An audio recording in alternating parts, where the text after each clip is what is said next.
Majoring in philosophy, is it a death sentence for your career? Let's ask some of my former students. I'm Christopher Anadale, and this is Life After Philosophy. Welcome to Life After Philosophy. My guest today is Jeff Childers. Jeff earned a BA in philosophy from Conception Seminary College in 2009, an MA in theology from St. Meinrad School of Theology in 2017. He has since done further graduate work in history and currently serves as a high school social studies and English literature teacher at Four Corners Upper School in Davenport, Florida. He's also an adjunct professor of theology at Southeastern University in Lakeland, Florida. Jeff, welcome to the show. Thank you so much. I've always heard I have a face for podcasting, so I'm grateful for the opportunity to put that to the test. Fantastic. It's great to see you again. You're a former student of mine and somebody I've really watched with interest develop and grow to the point that now you've been for several years now teaching philosophy to, among other subjects, to high school students at this upper school. Maybe we could begin by explaining to us what Four Corners Upper School is, and then sort of what your role in it is like, and what your experience has been like doing the teaching you're doing. Sure. So Four Corners is a public charter school in Florida. It's tuition free and but governed by the Department of Education. We are a K through 12 school with two campuses, and so the elementary school is the lower campus, and we have grades middle school and high school, grades 6 through 12 in the upper campus, and therefore that name Four Corners Upper School, which meant nothing to me either until the day I showed up to start working there. I started teaching there in 2018 after teaching as a substitute for a semester in Illinois. I had never been in the state of Florida until the day before I started working at Four Corners. And it is one of the best decisions I ever made. I'm a social studies teacher, and I've taught, oh my goodness, I've probably taught 10 or 12 different subjects, including the ones you expect, world history and geography and US government.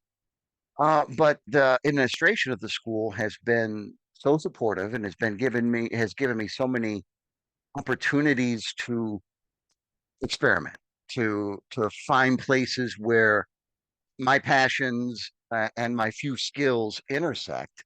And so very early in my time there, by my second year, I started intentionally integrating philosophy into the courses I taught. My flagship course was called Introduction to the Humanities. I was provided just a skeletal course map that the Department of Education of the state put together, which I'm not saying I disregarded and shredded, but I'm not saying I didn't.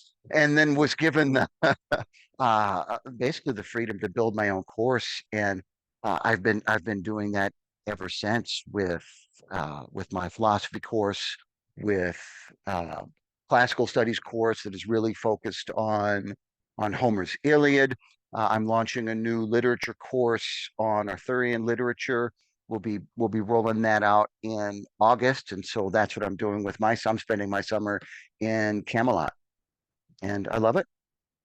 Wow. I mean, I was thinking when you said 2018, I thought, oh, that was 2 years ago. But of course, that's more than half a decade ago now. That's a significant amount of sort of just professional investment in being and doing what you're doing now. It seems like you're sort of solid in this position and really thriving. It does, which is strange to me because I still feel like a new teacher, but I'm probably, Florida, there's a lot of turnover in teachers. So we've got a solid core, a number of people who've been there longer than I have, but I'm growing in seniority, and I got to tell you, I've done a lot of odyssey. I'm going to coin that phrase. I've done a lot of wandering and meandering in life, and to the degree I have any control of it, that's finished. The best end to my story is 30 years from now, I traumatize a room full of 15-year-olds by dropping dead in front of the classroom. I don't want to go I don't want to go anywhere. I love where I am. I love what I do. It's fantastic. Now, Four Corners is a public charter school, right? Not a private school? That's right. That's right. And so I didn't really understand that. Being from Illinois, the charter school and public school relationship is a little different. The state of Florida, for good or ill, it's been for good for me. Strongly emphasizes choice in education, and so we're a privately run charter school, but we are open to the public, tuition free. It's fantastic. It sounds like a really exciting educational experiment, at least experiment from my perspective, living in Maryland, where, again, maybe a little bit more on the Illinois end of things than on the Florida end of things in terms of school administration. Not to go on about the school still more, but it sounds like you've really found a strong sense of community there. Has that been the case, community with with the administration, with fellow teachers, and also with the student body? All three of those things are true, and I have to tell you, it's made me a firm believer in nepotism because my brother was the assistant principal who hired me and is now the principal. And I know that that has contributed to some of the freedom and space that I've been given. I won't belabor this, but when I decided to get into teaching in Illinois, the shortest path to getting into teaching, I was in my mid 30s in Illinois, was to do an entire second master's degree. That was the shortest path to being in the classroom. And so I started that and was financing it with student loans, which would cover everything, but only about a teaspoon at a time. So I was taking two courses because they would only let me take two courses at a time. And I was on the phone with my brother, and I said, "Look, this is gonna cost me $200,000, and I'm not gonna collect a paycheck till I'm 50." And he said, "Jeff, I could hire you tomorrow." And I said, "Listen to me right now. This is my younger brother. My younger brother is my boss. That's the joy of my life." But I said, "Listen to me right now. If you don't mean that, you say so, because I'm hanging up the phone and I'm buying an airplane ticket." He said, "I have an opening. We just lost a history teacher. With your credentials in Florida, you could start teaching tomorrow." I said, "Well, it'll take me longer than that." And so a month later, I was in Florida. That's really something. I wasn't aware of the family connection there. I remember when you had moved to Florida to take a teaching job, but I didn't know about that. Yeah. What's your experience been like teaching high school students specifically? Do you find them sort of hungry for some of the philosophy that you've worked into the curriculum, surprised by it, resistant? Is there a huge diversity of reactions? What's that sort of experience been like, both from your end and from their end? There there is a huge diversity in reactions. Public school is here comes everybody. And in high school, we are all hormonal and not always, and none of us have chosen to be there. You may have chosen to be in my course, but you haven't chosen to be in school. That said, that said, I find that they discover that they are hungry for this. 100% of them, of course not, but many of them discover that they are hungry for something more substantial than the pabulum that popular culture gives them. That they are hungry for discovering their own voice, and that's my favorite part of it.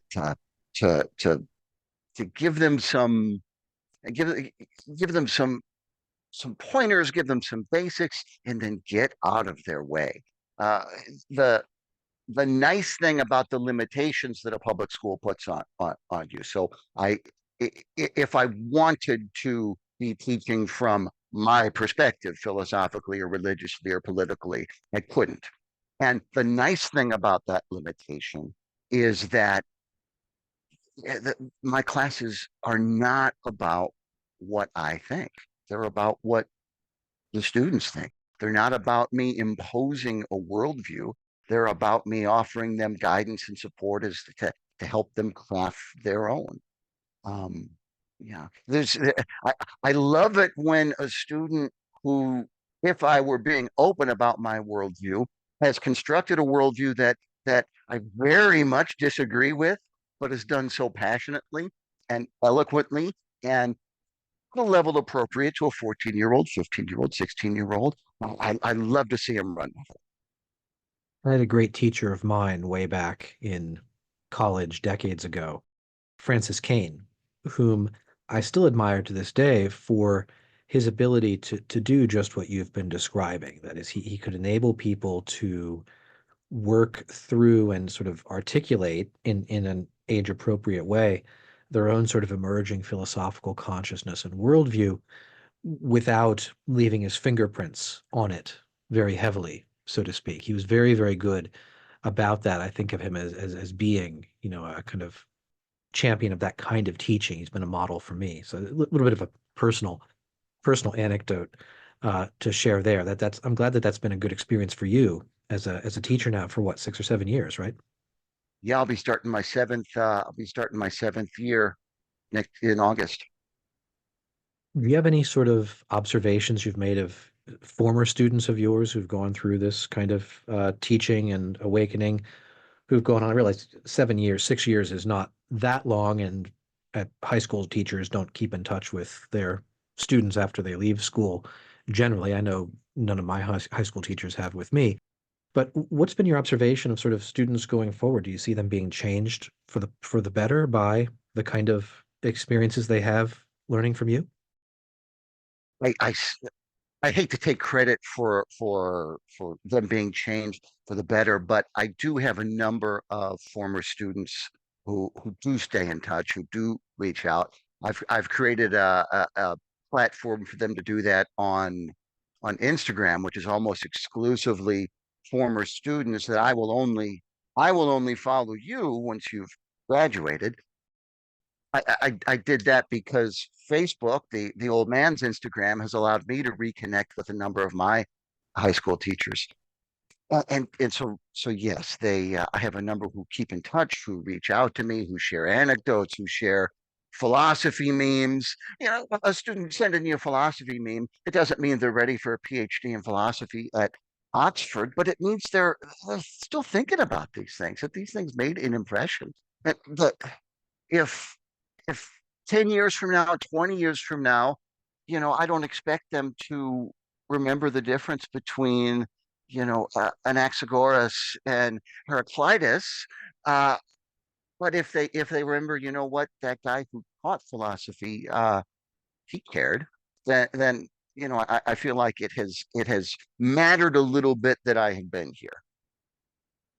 Have you seen sort of within the school groups of students sort of extending the kinds of ideas and applying the kinds of ideas that they've gotten from you in conversation among themselves? Has this become sort of a self-sustaining reaction outside of the classroom?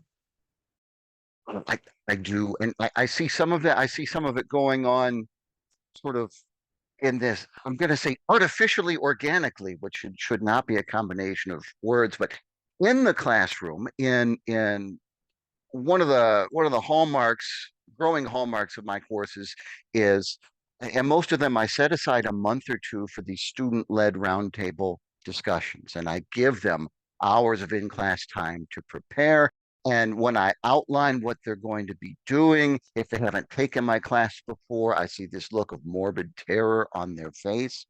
Um, and by the end of it, by the time they are leading, I'll have like a group of 4 or 5 students leading the rest of the class on a topic, and the topics are no holds barred. It's my ethics course. It might be abortion or sex work or death penalty. They've chosen the topics, and they've dived in, and they've partnered with people they don't agree with, and and and yet they've when they don't agree with their partner, I tell them, make sure that you understand what the partner is saying, and that your critiques of the partner's ideas are are based on are rational and evidence based, not based on character. And by all means, please let me know if you change your mind about something, because learning to meet the moment where I say I was wrong as a blessing, as a gift, is one of the most important lessons that we can impart. And then I get out of the way and I listen in, I eavesdrop in their conversations, and I do see this spilling over beyond the classroom, beyond the, or at least I'm not listening to them outside of the classroom, but beyond the classroom activity and into their social engagement. Yeah, absolutely. A more learning to be a little more nuanced, learning to be okay with a little bit of uncertainty. That's great. It sounds like your students are really rising to the occasion, and there's this kind of important philosophical element of formation of character development that takes place. One of the things I've spoken with other guests about recently is the decline of trust in society in general, and depending on sort of how much and what kind of media you consume, you may have a more or less pessimistic view of what's happening with our social institutions. But it sounds like there's a fair amount of maturity, intellectual maturity, but also kind of emotional maturity and trust that students of maybe radically opposed views might have with each other in your classroom and your school environment. Is that something you feel like you've been able to cultivate over time? Yes, and it's something I've been very intentional about cultivating. I'm I have so much faith and hope in this generation. I'm not one of these old men who says these punk kids these days are going to hell in a handbasket. I will say of the many strengths of this generation, one of the challenges they face is um, because they are so passionate, um, they're not automatically conditioned to be particularly nuanced in their engagement with people who don't agree with them. And there are many movements in our culture, philosophical, political, ideological, that feed that lack of nuance. And that's one of the things I really intentionally work with them to help them overcome. And I talked to them about this. I use sort of evolutionary terms. I talk about our ancestors tens of thousands of years ago and how we react when we see a saber-toothed tiger, and the same thing is going on inside of me when I hear an idea I disagree with, if that idea touches on something that matters a lot to me. And what I've got to recognize is Yeah. that when you don't see the world the way I do, you're not attacking me. You are nothing in me. Um, and to quiet that voice inside that tells me that the only reason that you could disagree with me is because you're stupid or you're evil or both. And helping to sort of almost said anesthetize, no, vaccinate students against that is one of my goals. How much success have I had with it? Well, I'm not the one doing the work. They've had a good deal of success with it. One of the things that comes up a lot among teachers, including and teachers of humanities especially, but teachers of philosophy as well, is the issue of technology, both in the classroom and technology as kind of distraction, as a kind of the Black Mirror effect, the sort of sucking people's attention into handheld devices. Have you had any encounters or struggles, either or sort of positive experiences with technology and the younger generation? I ask this as in sort of an even older, even crankier old man than you. Um, we'll test whether you're crankier than I am once you're teaching high school students who are playing on their phones. Um, I'm not a Luddite, but perhaps the biggest challenge for this generation of students is I use this term least poetically because I'm not qualified to diagnose, but uh, almost diagnostically, their addiction to to the cell phone. Um, and my worst moments as a teacher have been those moments where my patience has been pushed to the limit. Uh, there's nothing more soul draining than leading a conversation with somebody and having them you know, not paying attention. And so yeah, that is something we've got to address. In Florida, a well-meaning move was to make it illegal for students to have their cell phones out during a high school uh, um, class session. Whether a new state law was the proper way to address it, I don't know. There's no magic solution. The kids have grown up with these things in their hands. The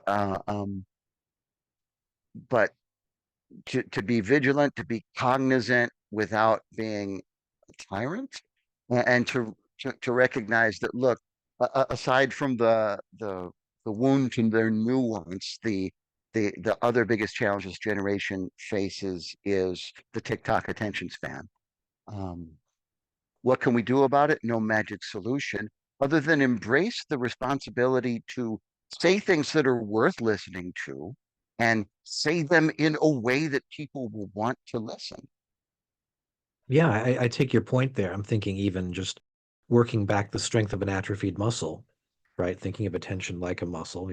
You have to get gradually stronger, right? You have to extend the attention span briefly, to take it from TikTok length to something longer and longer and more devoted, more. But it has to be interesting, of course. It has to hold your attention for that amount of time. It feels like a kind of recovery program in a sense for the faculty of attention.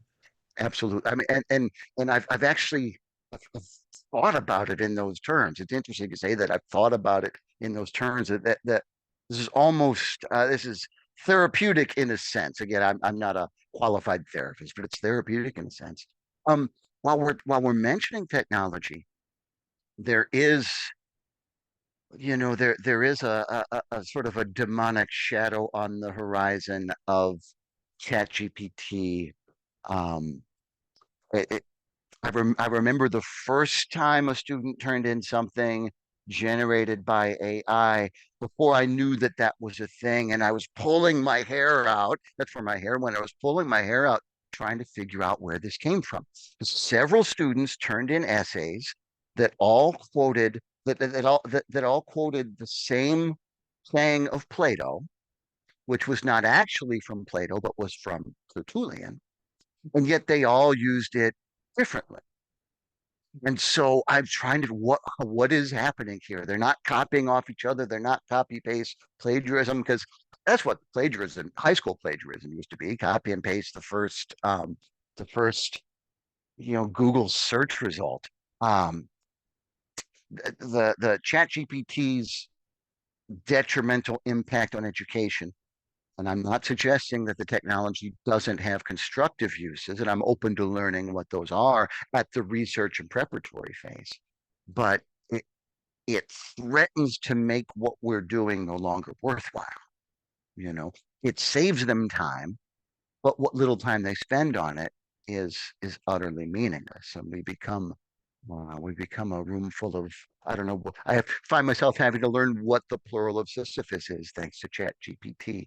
Um, so that's something that educators especially need to be very aware of, hyper aware of. And by the way, if any of my students, current or past, are listening to this podcast, Dr. Anadale here is the man who instilled in me the harshness of my plagiarism policy. It's like the only thing I'm strict on in my students. You gotta go to the bathroom, go to the bathroom. But I'm merciless on plagiarism, and I got that from you.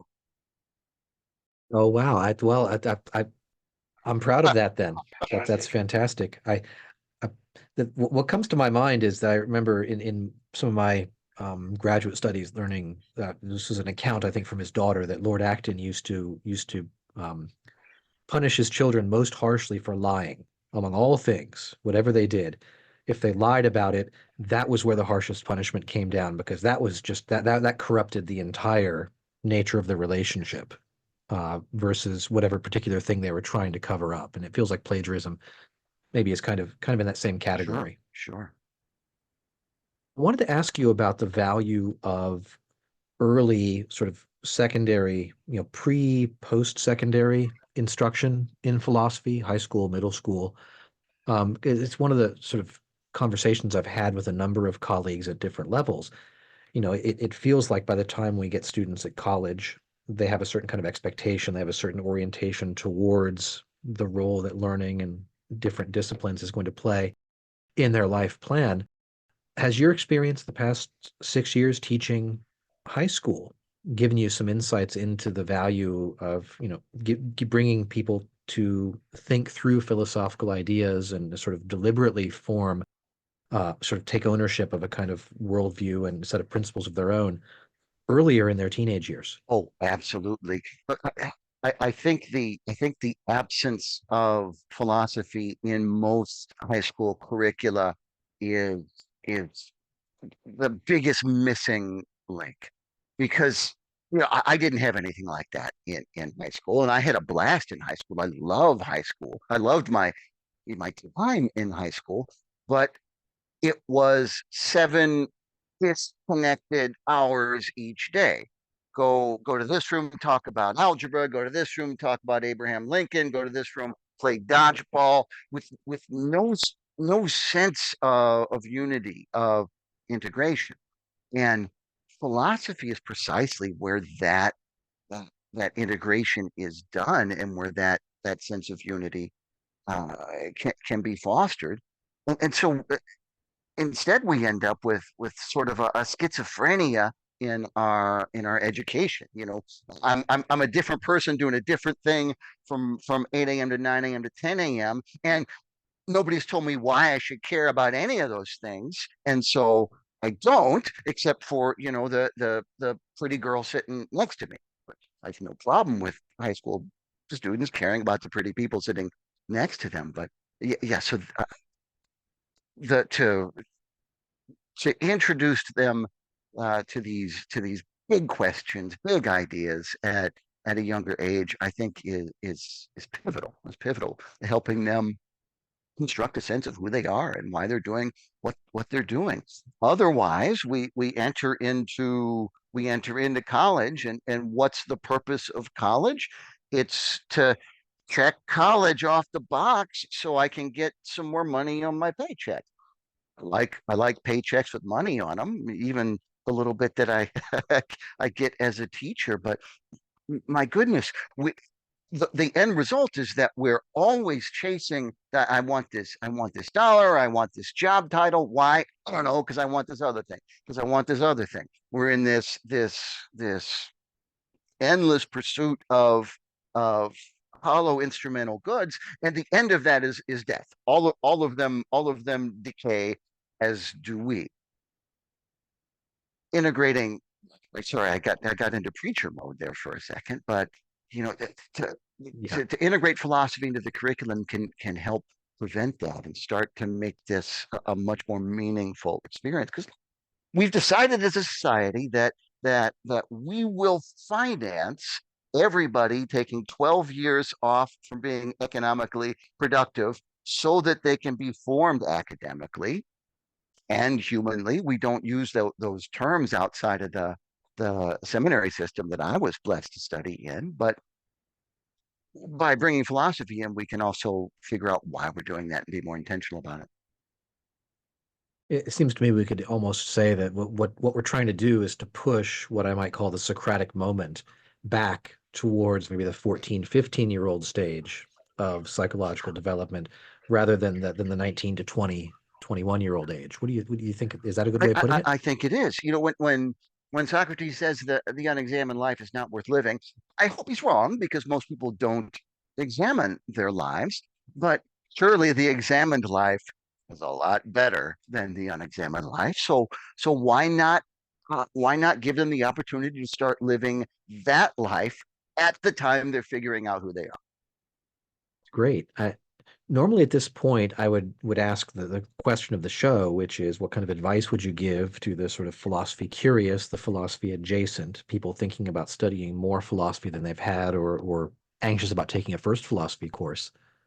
But it seems like a lot of your career is really now dedicated to, in some way, answering that very question. So let me ask you, let me put it this way.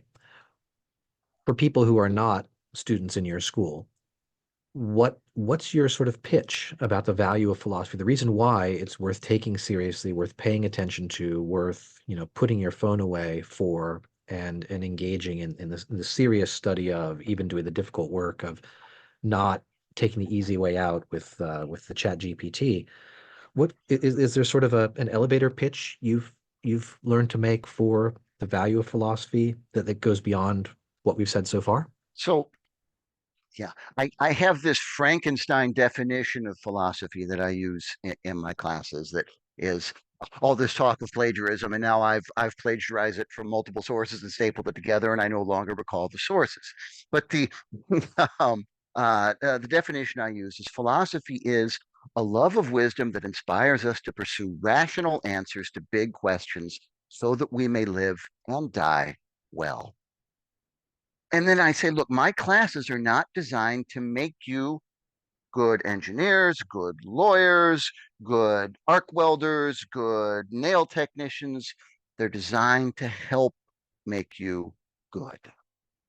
They are things that this is a thing that has value in itself. And in the humanities course, I lay out the difference between instrumental and intrinsic good on like day 3, and then we speak in that language throughout the rest of the course. Um, Look, you're going to spend all these years in school. You're going to spend all these years on this earth. You might as well try to figure out why. That's great. That's fantastic. That's also an excellent definition. I may borrow that myself with appropriate credit, of course, to you. Plagiarized by Jeff Childers. Great definition of philosophy. Thank you. Jeff, thank you so much for being with us today. Our guest on Life After Philosophy has been Jeff Childers of Four Corners Upper School in Davenport, Florida. Jeff, it's been great to talk to you again, and thank you. Thank you. Thank you, Chris. Loved it.